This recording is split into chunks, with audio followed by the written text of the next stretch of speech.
All the calves are doing well. That little calf that got milk yesterday, she's doing better too. Took a look at her this morning. She's still kind of in rough shape, but at least she's not dead. And if I didn't give her that milk yesterday, she would have she may have even been dead this morning. And so but she does look like she's doing better. She isn't wobbling around. She's not wobbling around. She is still very emaciated, but at least she's not wobbling around. Yesterday she was starting to wobble around like she was gonna collapse. She was wobbling around like she was gonna collapse, and I'm giving her one bottle of milk a day. So, well, I gave her one bottle of milk in the last 24 hours, and on the bag it says to give them two. And that one bottle of milk, she won't be doing extremely well on it, but it will give her enough to at least keep her alive. And my big reason for giving her that milk is to see if I can kickstart her rumen. Her rumen looks like it's shut down, and so I'm looking to see if I can kickstart her rumen. And so that's the big goal right now. And so I gave her about one bottle of milk in the last 24 hours. That's what I gave her. And on the bag it says to give them two a day. It says to give them two a day, and I gave her one. And I'm not going to give her two, because if I give her two, the whole, I'm not, the milk replacer, I don't know what it is about the stuff, but it's not yeah, the milk replacer, from what I've seen, if you give them the full amount, it'll actually cause your calves to bloat, and there's a very real possibility that they end up dying on it. So yeah.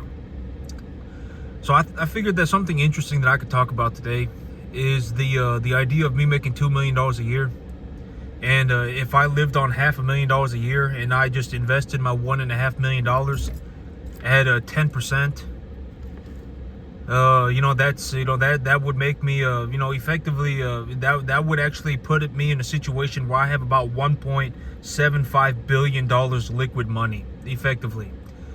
Stocks, whatever, it's cattle, stocks, land, whatever it is. Well, cattle and stocks, not land. Land is more difficult to access liquidity. But stocks, if you want to access your money, like if I put all of my money in the SPY, not all of it, but if I just focused myself on making my $2 million a year, right? And then I just and I don't even think $2 million will be that hard. I'm gonna be completely serious about it. I don't think $2 million a year will be that difficult. I think I could do it, and there's a very real possibility that I end up doing it, and it's not even that difficult. In all honesty, if I buy myself about 350, 400 acres, if I buy myself about 400 acres, all right, let's just say 500. If I buy myself 500 acres, I can make $2 million no problem. All right, and I don't have to buy 500 acres all at the same time, right? I could buy 250 and 250, right? And so, if in all honesty, if I had 500, if I had my 500 acres of my own land, I could make $2 million a year no problem, because I could precondition, on 500 acres, I could precondition, 1,500 calves no problem, right? I could precondition 3 calves an acre no problem. I can bring in 3 little diddly doodad calves per acre. You won't even be able to see them. I mean, the calves are tiny, right? It's not like I'm gonna even have them on grass for very long. I can precondition. I can even precondition. Like right now, the preconditioning facility that I have right now. If I divided it up a little bit more, I'm only using about 2 acres of it right now. I don't even have the calves on grass, and I've decided to keep the calves off of the back part of the field to keep them away from that water. Until the animals have 2 rounds of vaccinations, and if I have grass back there, I'll let them back there. But it's effectively just a patch of dirt, and it's a bunch of dried up old grass. And I am realizing that the animals, the manure's clumping up pretty badly, and so I'm not letting them out. And some of the animals are having diarrhea, and so I'm not going to let them out into the back until I have grass, and or the animals have had at least, I'm going to wait until the animals have had grass, or have had their 2 rounds of vaccinations, and I'm going to wait for the grass to grow too. And so if the animals don't have 2 rounds of vaccinations, but I'm looking to let the animals out on the back, then I'll follow them out back there. I'll keep them away from the pond. And then, these animals, they really, if you have a lot of grass, it only takes about 45 minutes for them to eat as much as they want to eat. After about 45 minutes, they've effectively eaten their fill, and they'll just kind of waddle around for a little bit. And so I can, if I just follow them around for about 45 minutes, I can push them all back into the front and then leave them with some grain, right? And they can eat the total mixed ration, all right? And so I've actually decided to keep the animals off of that back portion of the field, simply because they're chewing on that dead grass on the ground. They're chewing on that dead vegetation on the ground. That vegetation that's there, it's not good at all. The feed values are very low. It's causing their manure to clump up, and they're drinking the water out of the pond, and drinking that water out of the pond is giving several of the calves severe diarrhea. And so yep, I've actually decided to keep the animals off the back portion of that field. But if I had divided that field up, I could divide that field up another 2 more times. Okay, I could probably even divide that field up 4 more times. All right, that field is 10 acres, and right now I'm maybe using 2 acres of it. All right, and so I could divide that field up another 4 times. I could have that field up divided up 5 times, and I could precondition 100 calves on that field, no problem, if I felt like it. All right, right now I'm preconditioning about 20 over there, and it's not I'm only using 2 acres out of the 10. And so let's just be honest about it. I could even precondition 100 calves over there if I felt like it. All right, but I would have to divide up. I just get some fence work done and divide the property up a little bit, and then I could precondition more cattle. And so give me 1 second. Let me get a sip of my coffee. And so realistically, if I just buy myself whatever, if I buy myself a whatever, and I don't have to buy all 500 acres at the same time. I don't have to buy all 500 acres at the same time, right? I could buy 250, then I could buy 250, I could buy 200, 200, then 100. It doesn't matter, all right? Or I could buy all 500 at the same time. If I find one, then I could do that. It doesn't matter to me. In all honesty, right now I could probably grow my business to 140 cattle with just what I got. If I just work with what I got, I can grow my business to 140 cattle, no problem. All right, and if I grow my business to 140 cattle, no problem, and I'm selling 15 cattle, if I'm selling 15 cattle on a monthly basis, if I'm selling 15 cattle on a monthly basis, that alone is about $34,000 a month. And then I also have I'd only be liquidating 5 to 10% of my animals, so and then at that point, when I hit that point, realistically I'll get there by about March. And when I get to that point, I will look into leveraging myself, okay? I will look into leveraging myself. And so my whole thing about this, if I just make $2 million a year, and a lot of people, I think that, and the whole thing about this, I think a lot of people, if you think about $2 million a year, and then you think about, working for 50 years, and you'd end up with $100 million, right? And I think that that's how a lot of people think, but that's if you think like that, you probably think like that because you're an ignorant moron. All right, you probably think like that because you're chances are you're a massive pile of problems. You're probably not ever even going to do 10% if you live to be 5,000. All right, et cetera, et cetera. All right, if you think like that, you probably think like that because you're effectively an ignorant moron. And so and the whole thing about being an idiot, right? You're probably an idiot. All right, and the whole thing about being an idiot is that the good thing about being an idiot is that you can do something about it. All right, you can learn your way out of it. You can put your, you can think your way, you can, if you put your effort in, you can actually make a difference. If you're dumb, right, you can't really do anything about that. Like, if you're like legitimately under 80 IQ, you can't really do anything about that. You can work on increasing your IQ a little bit here and there, right? I talk about Mark Malloy, the guy who's he's under 80 IQ, but he's putting in his best effort. And the world, I would rather have Mark Malloy on my team than some idiot moron with 150 IQ. All right, I would rather have Mark Malloy on my team than 150 IQ idiot moron. All right, kick themselves in the dick repeatedly all the time. I would rather have Mark Malloy on my team. All right, because Mark Malloy, at least he's going to try, and he understands his situation, and he's going to put in his best effort. That's good. All right, the last thing I want is someone with whatever, right? Why would I want someone with 100 IQ or 120 IQ that think that they're 150 IQ and that they think that they fell on, oh my God, I fell out of heaven a 7 and I was born to be, born to be some magical thing. And why would I want that on my team? I don't care if you died, all right? Why would I want that? Well, I wouldn't work with that person. Why would I work with that person, right? And so the whole thing about and I'll give you my perspective on it. I've discussed this idea, it's like it doesn't matter what you think. Money is not an opinion. I'm the one with the money.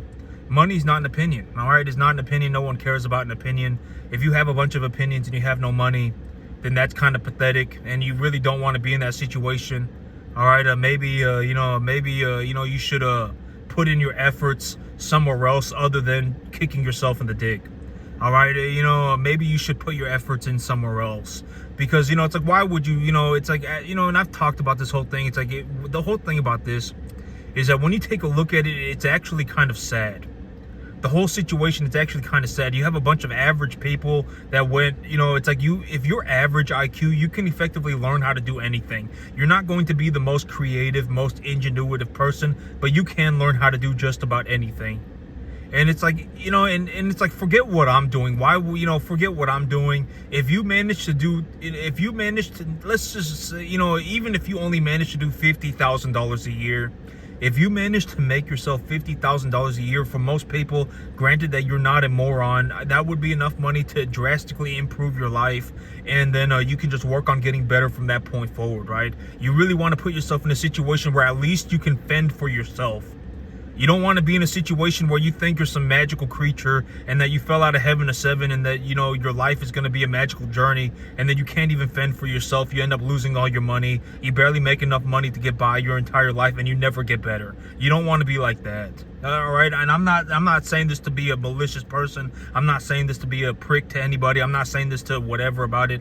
Let's just be honest about it. That's where you don't want to end up. You don't want to end up in a situation where you go, I fell out of heaven a 7, my life's a magical journey, and then you barely make enough money to get by your entire life, and then because barely making enough money to get by your entire life is also failing financially. And then you never even work on getting better and et cetera, et cetera. You don't want to end up like that. All right, massive pile of problems. That's what I call a massive pile of problems. You're not just one individual problem. You're a massive pile of them. A lot of people are. And, I've even discussed this idea. It's like a lot of people, it's like, where you are right now, a lot of people, you'll more or less be exactly where you are in 30 years. All right, mentally, physically, everything. All right, and the whole thing about becoming poor is that once you become poor, it's almost impossible. There's nothing that can be done about it, and I'm not talking about money, because money is irrelevant. And and I've used Warren Buffett as an example of this. And even in my situation, if I had nothing, I could redo everything in 30 seconds. I don't need money. All right, I could redo everything in 30 seconds. What does it matter? It doesn't, right? Warren Buffett could probably also redo everything in 30 seconds. So not 30 seconds, but he could, realistically redo everything that he's done. Warren Buffett, the way that he's made money, when I take a look at it, I'm like, this is a man that could redo what he did, and he could do it with nothing. If he had nothing and he had to start all over, he could redo it all. Granted that, whatever, God, if Warren Buffett was in my shoes, he could make all the money again, right? I mean, it doesn't matter, right? In terms of money, it doesn't matter.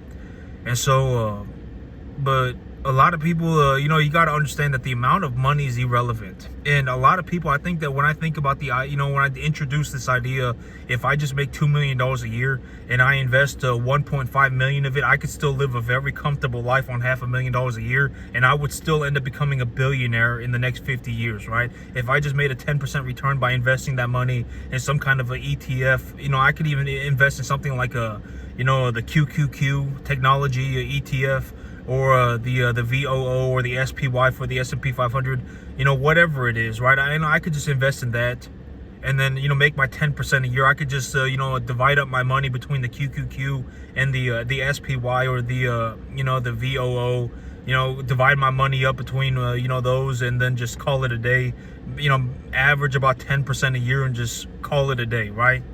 And if I did that and I invested just 75% of my money, I could still live on $500,000 a year, which would be more than enough money for me to do effectively whatever the heck I felt like. I could effectively buy anything, and I would still end up becoming a billionaire, $1.75 billion over the next 50 years if that was all I did. And I'm being completely serious about this. I don't think that $2 million will even be hard.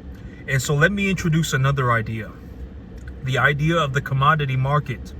The commodity market is a very good barometer for inflation. Chances are, if the price of everything goes up, the price of beef will also go up. If the price of everything goes down, chances are the price of beef will also go down. Beef is a commodity. Feeder cattle are a commodity. All right, cattle are a commodity. All right, chances are, if there is a large amount of inflation, chances are the price of the commodity will also go up. So when I talk about $2 million, I'm talking about today money. Like, if I looked at the cattle economy today,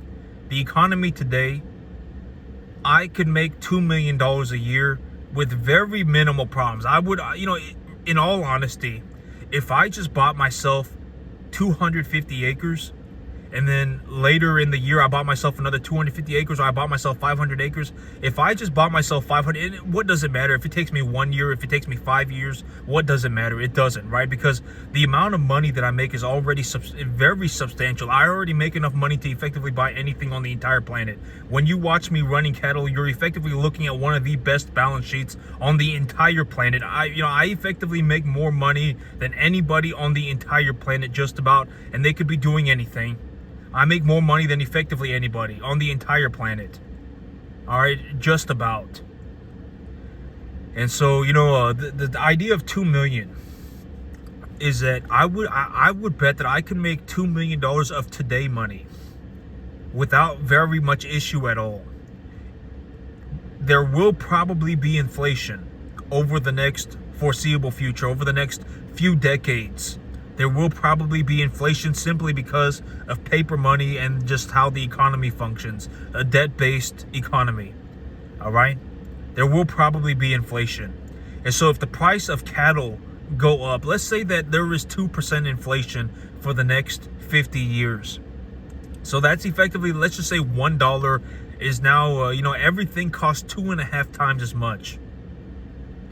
Let's just say everything, in 50 years, let's just say everything costs 2.5 times as much, okay? Just to make things easy. And that would be an example of inflation. So over the next 50 years, there was, everything has gone up by 2.5 times. You were paying, let's say that, you were making, $15 an hour at McDonald's, but now you're making 30. But now, now you're making a 32.5. But even though you're making 32.5, the price of gas has gone from $2.50 to whatever, $5.50. The price of a Big Mac has gone from $8 to $20, right? The price of a Big Mac meal has gone from $8 to $20. And so you may be making more money, but everything costs more money, right? And now let's utilize the cattle as an example of this. So if I made $2 million and I invested 75% of it, and I still lived on $500,000, which would be plenty of money. And in all honesty, $2 million a year will not be that difficult for me. I would bet $2 million a year is not difficult for me, hardly at all. In all honesty, if I just bought myself a few hundred acres, I would be good to go, okay? And so, I would do it, and it wouldn't even be difficult. So if I lived on $500,000 a year and invested 75% of my money, if I invested $1.5 million, I could still live a very comfortable life. And if I made a 10% return on that money over the next 10 years of my life, over the next 50 years of my life, I would still end up with about $1.75 billion. But now let's consider the possibility. It's not a fact. Let's just consider the possibility.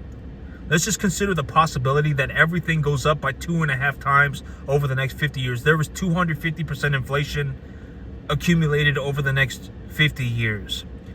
I would not be making $2 million if I only made if I decided that $2 million a year was all that I could do. If I legitimately decided that that was all I could do, God knows it. I put in my best effort, and I could only do $2 million a year. You know, I've really pushed it myself to try and do better and do better and do better, and I couldn't do it. And I just hit the ceiling at 2 million. You know, I just could not do better. You know, even if I tried, I was trying, and I, could not do better. Even at $2 million, I would live a perfectly decent life. Even right now, if this was all I did, I would still live a perfectly decent life.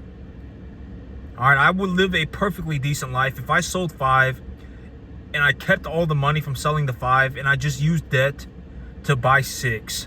My debt to equity ratio would still fall because the 9 animals, right? Let's say I have 45 animals. The 9 animals would produce the 45 animals would produce 9 animals worth of effectively equity on a monthly basis. So if I sold 5 and I bought 6 and I bought those 6 entirely on debt, I would still be reducing my debt to equity proportion, holding on to all of the cash, and growing my herd by 20%.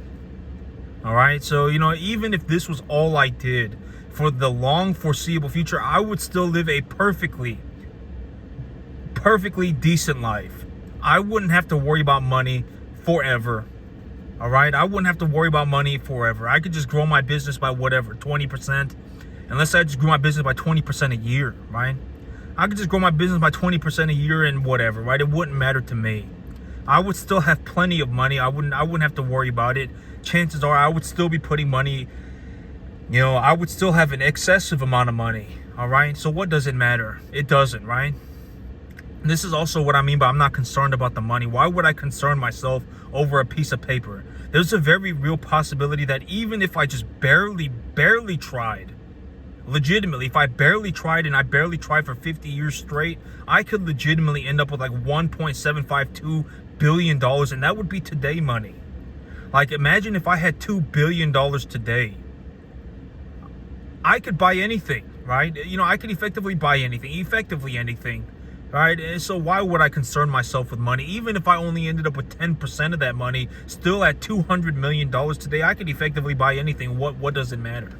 It doesn't, right? Why would I concern myself over a piece of paper? I'm not going to concern myself over a piece of paper, right? I mean, it's not going to do anything, right? I mean, my whole thing is like, if I just put in if God knows that I am doing my best and I am putting in my best effort to do better, and I'm not doing ridiculous things, and being a worthless tard, and and et cetera, and I'm not talking about mentally handicapped people when I say tard. The whole idea of a tard, when I talk about a tard, is you have a perfectly normal person, you have a perfectly average person who had the capacity to learn how to do anything, but all they did was kick themselves in the dick their entire life. That's what I'm talking about when I call people tards. I'm not talking about mentally handicapped people. Mentally handicapped is something completely different. If you're legitimately mentally handicapped, right, that you can't why would you make fun of these people? They can't do anything about it. They were born like that. All right, it's like, I'm not talking about that. I'm talking about perfectly average people who effectively learn to become idiots, act like idiots their entire life, kick themselves in the dick repeatedly, take other people down with them, never improve their entire life, and then whatever, right? And then all that stuff, right? I fell out of heaven at 7, my life's a magical journey, etc., right? Chances are when you fail, you're not failing because you're a good person. You're failing because you're an idiot. Granted that you're not sub IQ. Because legitimately, if all you did was sit there at a table and take a look at how much money you make and how much money you bring home and how much money you spend, and you made sure that you spent less money than you brought home, that would fix effectively 100%, 98%. The other, if you, and then you invested your money, if you sat there and you thought about how much money do you make, this would effectively solve all of the financial problems on the earth. For effectively anybody who is of average IQ, This would solve all the monetary issues. If you sat there at a table and you figured out how much money you brought home and how much money you spent, and you worked on increasing your income, right? You put in your effort to, to find something that you can do that is good for the world, and you went off to go and do well at it, and you made some money while you were doing it, and you invested that capital into a stable asset. You don't need some 1,000 return over the next you don't need some you don't need some 10 bagger. Okay, you don't need some 1,000% return over the next 10 years. Okay, even if you only made 10% a year, right? If you just split your money up between the QQQ and the SPY or the VOO, choose one. All right, if you just split your money up between the QQQ and some kind of S&P index, and that was all you did, and you didn't do anything else, you probably make something like 10% a year, okay? You probably would, averaged 10% a year. And it's like, at that point, and if you made a 10% return a year and you found a way to invest $2,000 a month into that investment, realistically, we're talking about for the average person. I mean, because at that point, it's like if you did that for just 7 years, you'd have almost $250,000. You'd have over 200 grand. And and if you're married, then it's two of you, and so now you'd be doing 4,000. And it's like, and if you just did that for the next 7 years, I mean, you'd have almost $500,000 producing you about $50,000 a year. And at that point, even if you got fired from your job or whatever, you could still just go fry chicken at Wingstop, and you would still make enough money to pay for all of your bills. Granted that you didn't do something ridiculous. Granted that you didn't do something idiotic. All right, I mean, you could live a perfectly decent life and never worry about it again. And and realistically, if you're of average IQ, and you put in some effort, anybody can effectively do this within 7 years. All right, it would take 7 years. If it took you a long time, it'd take you 10. So what does it matter? All right, it would solve all the financial problems for everybody effectively. Granted that you're of average IQ. Just spend less money than you make. Work on increasing your income. Really, look to get yourself to a situation where you're investing about $2,000 a month into some kind of a broad market ETF, like the QQQ and the S&P, some kind of S&P tracker like the SPY or the VOO. And that's all you had to do. And if you did that for the next 7 years of your life, congratulations. If you did that for the next 10 years of your life, even if you got fired from your job today, you could go fry chicken at Wingstop and you would still be able to live a perfectly decent life and not worry about money. Granted that you weren't some idiot, all right? Because you're never saving an idiot from themselves. That's the whole thing about you can't give people money. But a lot of people, and the whole thing about the cattle market, right? And the idea of inflation in the commodity market is that if there is broader economic inflation, the price of beef will also probably go up, okay? If effectively everything goes up by 250%, me, when I was a kid, when I was 15 years old, I actually worked at McDonald's. I actually did work at McDonald's, and when I worked at McDonald's, I made $7.25 an hour. All right, and now if you go into McDonald's, their starting wage for some of these places is $14 an hour. It's it's like $12 an hour for part-time. All right, there are some of these burger joints like In-N-Out and places like that where they'll even pay you like $20 an hour. And so, when I was a kid at 15 years old, I used to work at McDonald's and I made $7.25 an hour. There's a very real possibility that in the future, if everything goes up by 250%, maybe, maybe people at, McDonald's and, start making $35 an hour, but maybe that a Big Mac meal costs you $20, right? Maybe people at McDonald's start making $30 an hour, but a Big Mac costs you $20. And if a Big Mac costs $20 and an employee at McDonald's makes $30 an hour, chances are the price of ground beef, the price of beef in general will probably go upwards. It probably will. All right, it probably will. And so when I say I can make $2 million, I'm talking about today money. And if I just do relatively decent, if I just make, and it won't even be hard for me to make $2 million. I mean, realistically, I just need to invest in some real estate. If I just buy myself a couple hundred acres here and there and I just precondition cattle on them, I mean, it doesn't matter to me. All right, you know, $2 million, it's whatever to me. I would bet that I could do it and it won't even be difficult. And at $2 million a year, if I lived on $500,000 a year, I could live a perfectly comfortable life. I could buy effectively anything and everything for $40,000 a month. And I could still invest about $1.5 million a year, and I would end up making something like $1.75 billion doing that. And my investments don't even need to be very interesting. I could just split my money up between the QQQ and the VOO or the SPY. That, you know, if that was all I did, my investments don't even need to be fantastic. They just need to be something that produces me a stable return over a long period of time, and, you know, buy the broader market. You know, buy an ETF that, you know, that purchases the broader market. And if that was all I did, I could make, you know, I would effectively make like something like $2 billion, you know, by the time I was 80, and that would be today's money. And it's like, and even right now, I make enough money I can buy anything, all right? And what am I doing with the money? I'm looking to grow my business with it, okay? But it's like, think about that. Like, if I had $2 billion today, I mean, I could effectively buy anything. And even right now, I can already effectively buy anything. I'm not even going to concern myself with money. Why would I concern myself with money? It's a piece of paper. Why would I concern myself with it? I don't care about it, okay? I'm not going to say I don't care about it. I'm not going to concern myself with it. I habitually make very good money. All right, that's the thing about me, is that me, in terms of my character and my personality and just the way that I go about things, I habitually make large sums of money. All right, I don't have, I don't have, major financial problems. I don't, I don't have, 5 baby mamas. I don't have, 5 Lamborghinis. I don't gamble on the weekends. I don't drink.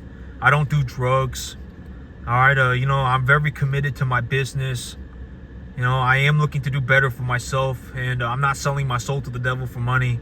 All right, I habitually make large sums of money. Like, me as a person, just my character, my personality, and me as just the person that I am, I make a large sum of money. And even if I had nothing, I could redo everything. Okay, and just the way that it's more, it has to do with my personality and my character that than it is anything else really. That's what really makes me money.